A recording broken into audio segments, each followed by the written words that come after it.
Do you remember when you were a child and the world seemed to make sense? When everything felt simpler, more straightforward? When learning was an adventure, not a burden? When people were amazed by your intelligence, by how quickly you grasped things, how you connected pieces others didn't even notice? You were the student teachers praised, the child adults pointed to and said, "That one's going far." That little being who seemed to know more than they should for their age. And now you look in the mirror and barely recognize your own reflection. You walk down the streets, check things off your list, reply to messages, try to keep up appearances. But inside, something feels off. It's like there's a silence screaming inside you, and no one else can hear it.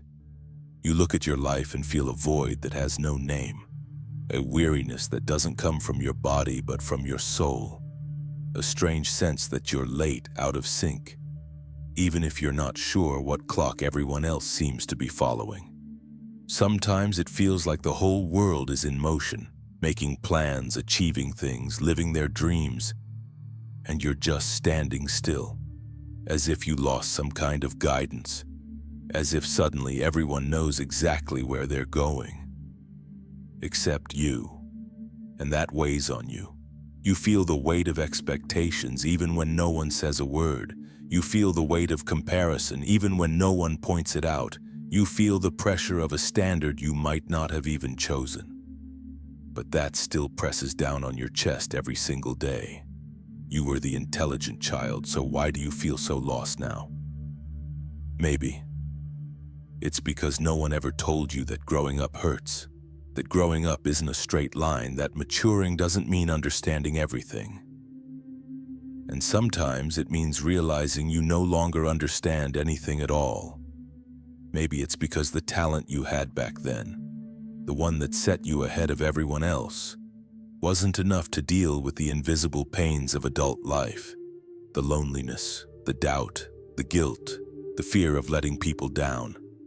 Maybe it's because you spent your whole life trying to become what others expected of you, and now when no one expects anything, you no longer know who you are.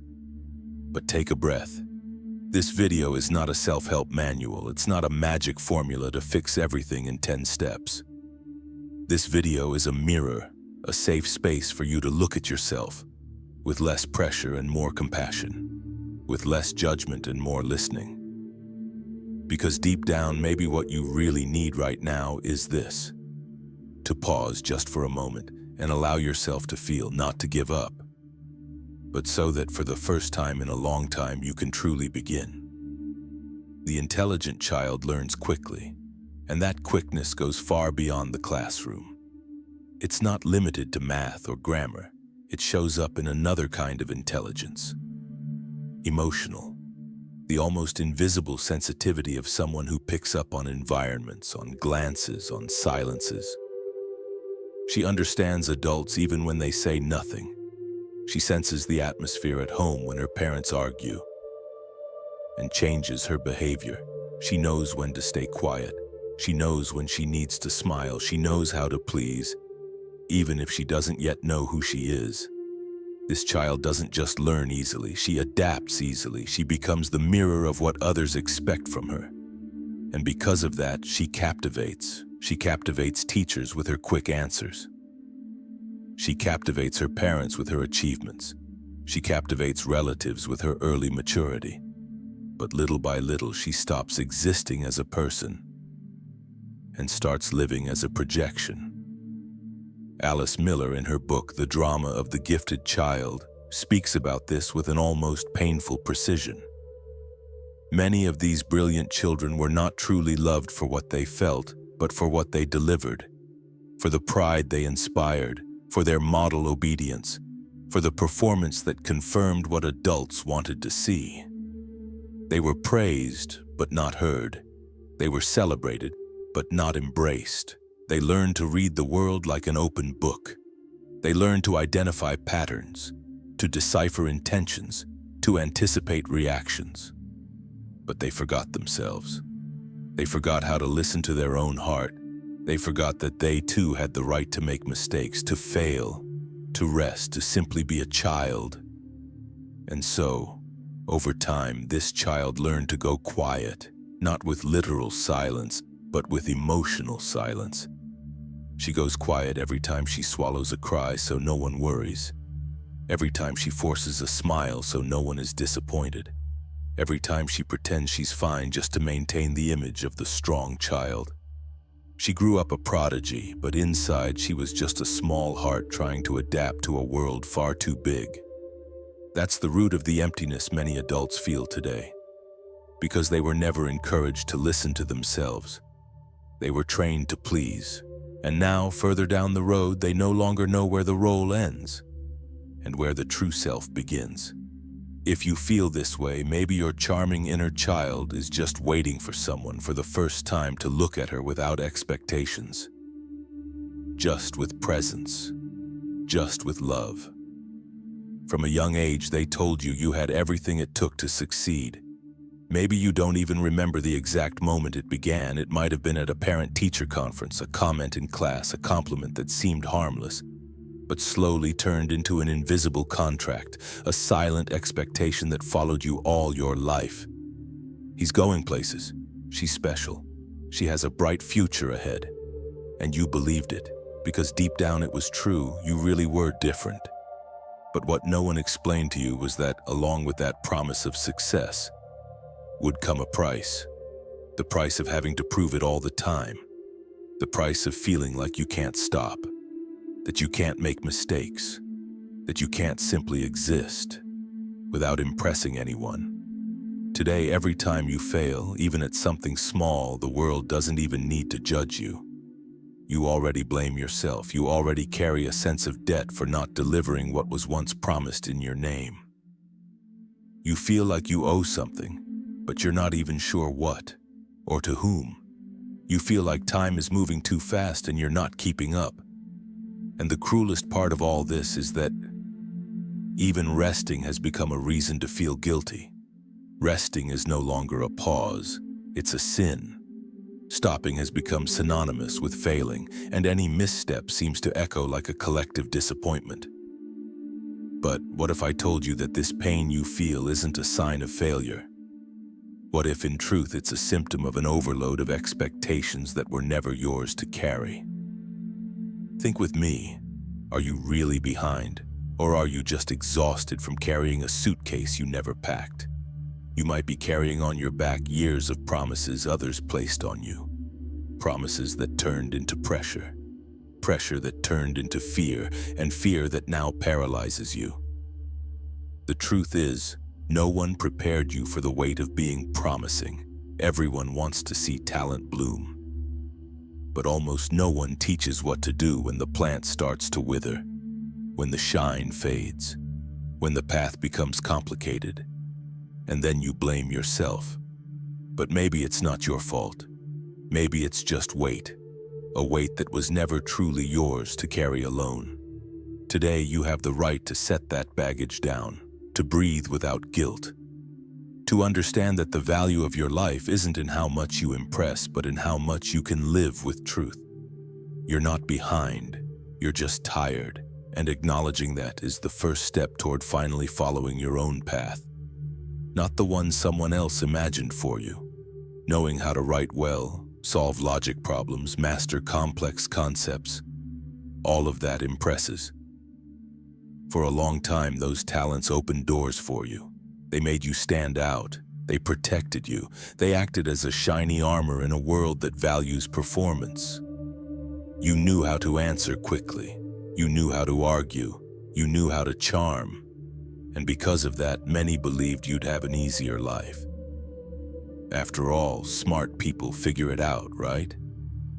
But no one told you that life isn't an equation, that the greatest challenges don't show up as test questions, and that there are pains no logical reasoning can solve. Intelligence helped you pass entrance exams. It got you the job. It helped you understand social dynamics. But it didn't protect you from the sleepless nights when your mind spins nonstop and your chest tightens without reason. It didn't help you deal with loneliness within relationships, with the fear of abandonment, with the guilt of not feeling good enough. Even when you do everything right, you were brilliant. Everyone said so. But no one noticed that behind that brilliance was an exhausted child trying to handle it all. A child who never learned how to rest, who never learned to be gentle with themselves, who thought love had to be earned through performance, not presence. And then you grew up, intellectually, maybe even professionally, but emotionally. Something froze back there, as if you were stuck in the emotional time of a child who had to please, who had to be perfect, who had to hide the pain in order to remain admired. That disconnection hurts because now you understand everything. Except yourself. You read others but don't understand your own heart. You solve external problems, but don't know what to do with the chaos inside. And this is one of the greatest traps of being intelligent. Believing that handling everything is a duty and that feeling too much is weakness, but it's not. Feeling is human. Crying doesn't make you less wise. Being confused doesn't take away your worth. Not knowing what to do doesn't cancel out who you are. Intelligence has never been, and never will be, a shield against pain. True strength begins when you recognize that even with all the answers, you are still allowed to be vulnerable. Because what will save you isn't what you understand. It's what you feel, it's what you accept, it's what you embrace. We live in an era that celebrates performance, an era where your identity is worth less than your results, where the question, "Who are you?" has been replaced with, "What do you do?" and even more cruelly, "How much do you produce?" Today, the world doesn't care if you're sensitive, if you're someone who thinks deeply, feels intensely, reflects before acting. The world wants speed, wants targets met, wants rising charts, wants productivity, constant, relentless, almost mechanical. And that's the problem. That child who knew all the answers, the one who dreamed, who asked questions, who wanted to understand the why behind everything, grew up in a system that has no time for that. She grew up and found a world where value lies in output, not in thought, where those who feel too much are seen as weak, and those who question too much are seen as unproductive. The adult that child became no longer recognizes themselves, because she was shaped to be brilliant, but society wants her robotic. That child grew up believing that if she were brilliant enough, the world would open before her. But the truth is, once she became an adult, she realized the world doesn't want brilliance.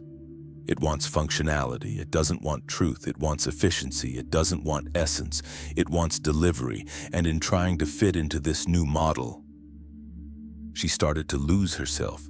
She began swallowing her sensitivity. She began suffocating her humanity. She began trying to keep up with a race she never chose to run, but was told she had to win. And this race has no finish line. Because no matter how much you do, it always feels like it's not enough. More productivity, more visibility, more recognition. But at what cost? You trade sleep for deadlines, trade your mental health for goals, trade your values for survival, and little by little what once made you unique begins to fade. Because no one teaches you how to stop. No one teaches you how to breathe. No one teaches you that wanting to live more calmly is not failure. Today, maybe what the world needs less of is geniuses, and more of courage. Courage not to turn into a machine. Courage to preserve your essence in a system that treats you like a part. You're not here to function. You're here to live. And your sensitivity is not a flaw. It's resistance.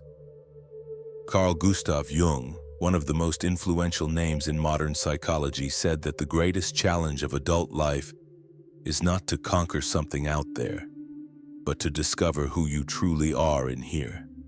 He called this process individuation. To individuate is to stop living as a character and start living as a whole human being.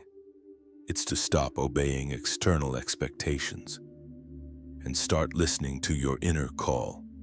It's to have the courage to take off the armor that protects you, but also imprisons you.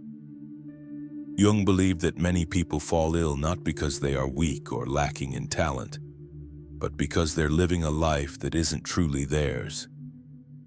A life shaped by obligations, projections, labels, an existence crafted around what others expect, and not around who you really are. You were the child who fit in, who adapted, who shaped herself. You learned to be what people praised you for being, but now, that version no longer fits. Not because it's wrong, but because it's incomplete. There comes a moment in life when the soul screams, not for more success, but for meaning, not for more recognition, but for truth. And this pain you feel today, this emptiness, this confusion, this silent crisis, may be exactly that, the birth of a new self. Individuation, as Jung said, is like a psychic birth. And like any birth, it hurts, because it demands shedding old skin. Because it demands facing the mirror without filters. The crisis is this threshold moment when the mask you've worn your whole life starts to crack, and beneath it a true face begins to emerge, frightened, unsure, but real. You look at this new face and hesitate. It doesn't please everyone. It doesn't follow all the rules. It doesn't guarantee applause, but it's yours.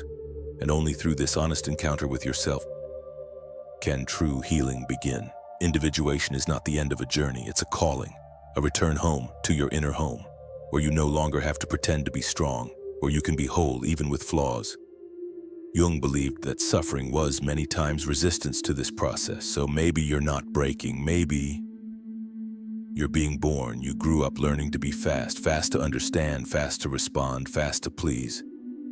From early on, you noticed that those who speak well, who master reasoning, who impress with words, earn space, earn approval, earn protection. And you learned this with mastery, always ready with an answer, always with the perfect argument, always with the right reply, even when inside there were too many unanswered questions. But maybe now, at this point in your life, it's time to recognize something deeper. Maybe the answer you've been searching for isn't in the words. Maybe it's in the silence. Not the silence of avoidance, of giving up, of isolation, but the silence of true listening, a silence that welcomes, a silence that observes, a silence that allows what's been hidden to come to the surface, without haste, without form, without masks. It's in that space that you begin to listen to the child you once were, the one who learned to stay silent in order to survive, who swallowed tears to seem strong, who shaped herself to her surroundings so she wouldn't disappoint. Listen to the adult you are today, confused, tired, sometimes hurt, but still standing, still trying, still feeling. Listen to the emptiness, yes, the emptiness, not as a sign of failure as you were always taught, but as fertile ground, because emptiness is space, and where there is space, there is the possibility for something new to be born.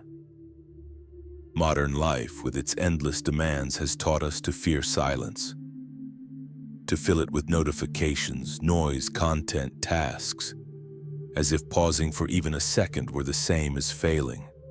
But calm, true calm, is not inertia. It is resistance. It is the courage to say, I don't need to rush right now. It is the wisdom to accept that not everything is solved through immediate action. It is the maturity to understand that often what you need is not more noise, but presence. To take a deep breath, to close your eyes, and just be. You spent your whole life trying to be heard. Maybe now it's time to learn how to hear yourself. And silence may be the beginning of all answers. It's natural when we're confused, afraid, or exhausted to mentally return to a place where everything once seemed to make sense. For many of us, that place is childhood, a time when we were admired, praised, when people seemed to see something special in us. A time when everything felt possible and the world hadn't yet shown all its sharp edges.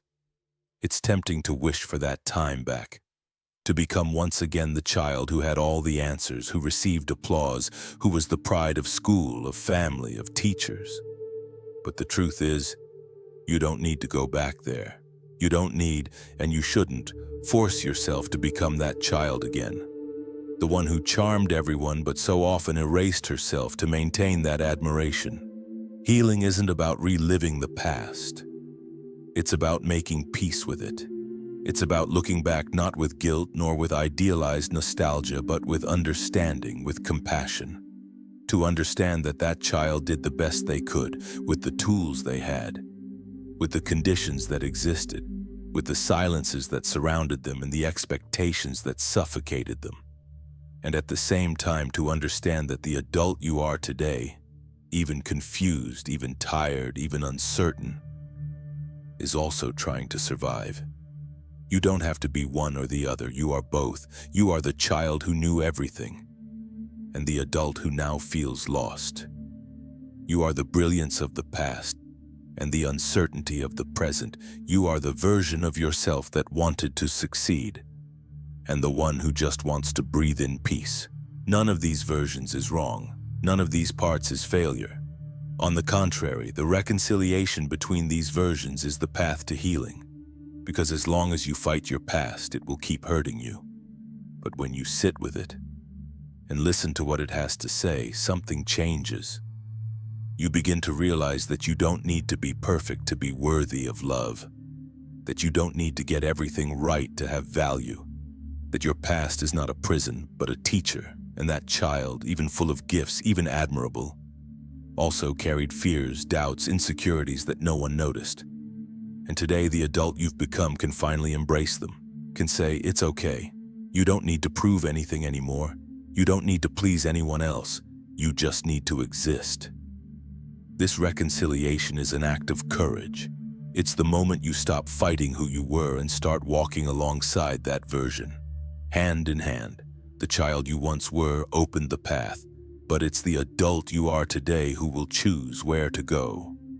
And for that, you don't need to be brilliant. You don't need to be sure of everything. You only need to be willing to keep going, even slowly, because healing was never about erasing the pain. It's always been about learning to live with it without letting it define you. And that begins when you understand you are not broken. You are just rebuilding yourself with more truth. Breathe. That's right. Take a deep breath. Close your eyes if you can. Feel the air coming in. Feel your body. Feel this moment, because despite everything, you are still here. And that already means a lot. You might think you're lost, but maybe what's happening is something deeper, a transition. You didn't fail. You simply stopped following a path that no longer made sense. And that, contrary to what many say, is not a sign of weakness. It's a sign of clarity, of awareness, of a heart that, even wounded, still has enough sensitivity to realize that something needs to change. That intelligent child still lives inside you. She didn't go away, she just went quiet for a while, but now, it's time for her to grow. And truly growing up doesn't mean getting straight A's. It doesn't mean impressing everyone. It doesn't mean having all the answers. Growing up is accepting that some questions simply don't have answers, and that life still goes on. But let me be clear, this video is not permission for you to settle. It's not an invitation to hide behind calm and pretend everything is fine. It's not about stepping into a comfort zone. It's about stepping out of the zone of senseless pressure and into the zone of awareness. It's about stopping the self-demand of a machine and starting to listen to yourself like a human being. It's about being kind to yourself without lying to yourself. You don't need to run desperately trying to make up for lost time. But you also can't keep hiding from your own life. Real life demands movement, action, courage, not the loud, glorious kind that gets on stage and gives speeches, but the quiet courage to get out of bed on hard days, to make a decision that scares you, to try again even when you're afraid. You can still start over. You can still find yourself, and no, not because you have something to prove to anyone, but because truly living it is an act of presence, of authenticity, of freedom, and freedom doesn't come when you conquer everything. It comes when you decide to stop pretending. Life doesn't demand perfection, it demands presence. Look around you. Do you see there is no finish line? That script they told you to follow, it's not real. Other people's timelines are not your timeline. Other people's success is not your measurement. Comparison is the root of paralysis, but awareness is the seed of transformation. And if you're here now, listening to this, breathing, feeling, that's already a beginning. You don't need to solve everything today. You just need to decide that you won't abandon yourself anymore. That intelligent child doesn't need to disappear. She just needs to be embraced by an adult who has finally learned how to feel. You are not alone. And as contradictory as it might seem, what you're feeling right now may be the very sign that something inside you still wants to live. So react. Not with haste, but with intention. Not to please others, but to find yourself again. If this video spoke to you, if at any point you saw yourself in it, felt a lump in your throat, or thought, this is exactly how I feel, then leave a mark. Write in the comments, I was the child. Today I am the hope. It's not just a beautiful phrase, it's a silent commitment to yourself, a reminder that even in the middle of the chaos, there is still something in you that wants to bloom. I'll see you in the next video.